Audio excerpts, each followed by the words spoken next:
Morning students, कल हमने प्रश्न 4 तक दीर्घ उत्तरीय प्रश्न किए थे। आज हम उससे आगे 5वां प्रश्न करेंगे।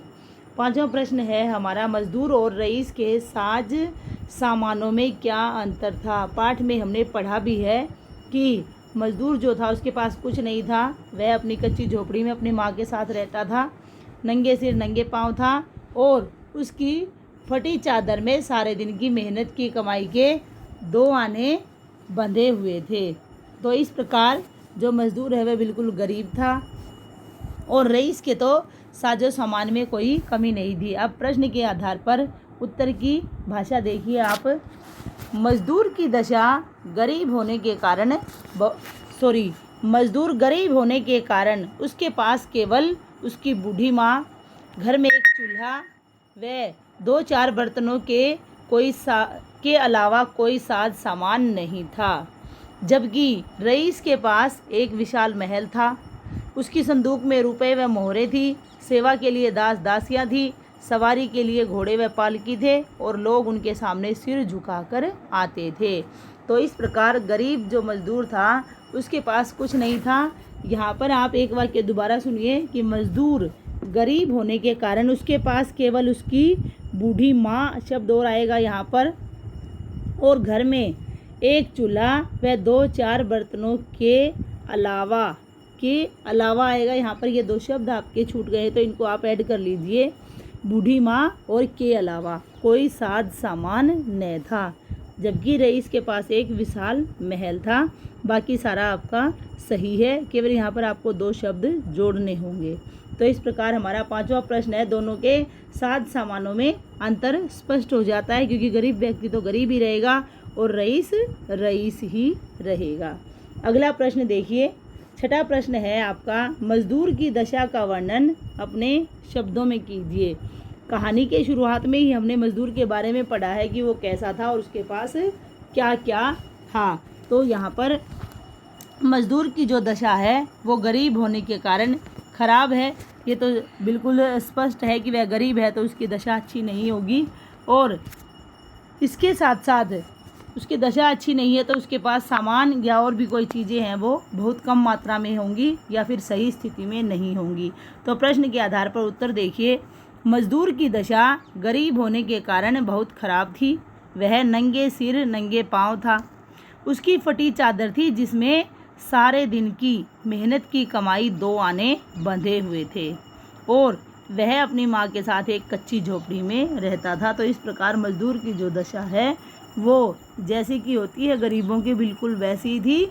उसके पास रहने के लिए भी कच्चा मकान था, सिर पर ढाकने के लिए कुछ नहीं था, पैरों में पहनने के लिए कुछ नहीं था, और सारे दिन मेहनत करके वो 2 आने कमा कर लाया था। तो इस प्रकार उसकी दशा ज़्यादा अच्छी नहीं थी। अगला प्रश्न है हमारा, रईस की शानो शौकत का वर्णन अपने शब्दों में कीजिए।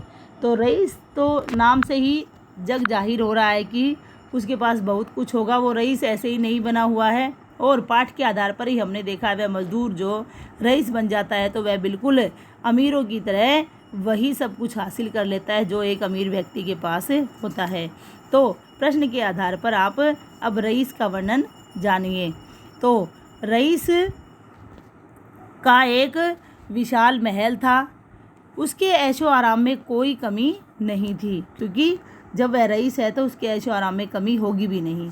उसकी संदूकों में रुपए व मोहरे थी जो कि उसने भर के रखी हुई थी, सेवा के लिए दास और दासी थे, सवारी के लिए घोड़े और पालकी थे, लोग उनके सामने सिर झुका कर रखते थे। तो इस प्रकार जो रईस व्यक्ति है उसके ऐशो आराम और शानो शौकत में कोई कमी नहीं थी।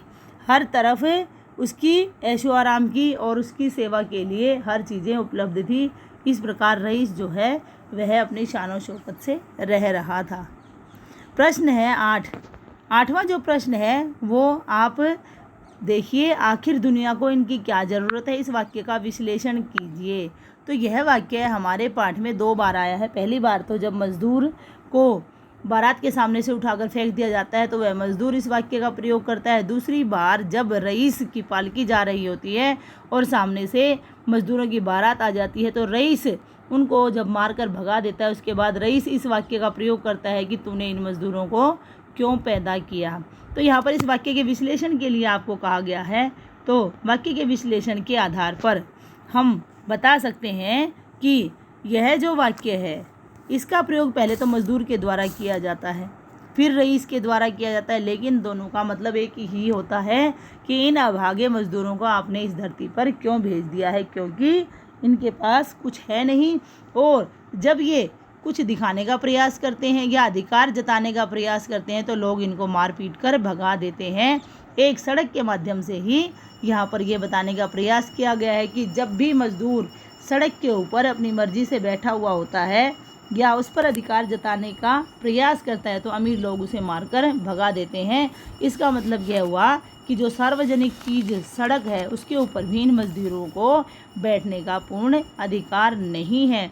तो इस लाइन से यह अर्थ निकलता है या इसका विश्लेषण करने पर यह पूर्ण रूपेण स्पष्ट हो जाता है कि गरीब व्यक्तियों को कोई भी पसंद नहीं करता है और इन लोगों को केवल मारपीट के लिए या गरीब बनाकर जब भगवान इनको भेज देता है तो इनके हिस्से सुख कभी भी नहीं आता है और अधिकार इनको कभी भी नहीं मिल पाते हैं। इसलिए इन गरीब लोगों को भगवान बनाकर ही क्यों भेजता है, क्योंकि ये गरीब लोग जब पृथ्वी पर आ जाते हैं तो ये अमीरों के रास्ते में आते हैं और उनके रास्ते में आने के कारण इनको मार पिटाई खानी पड़ती है।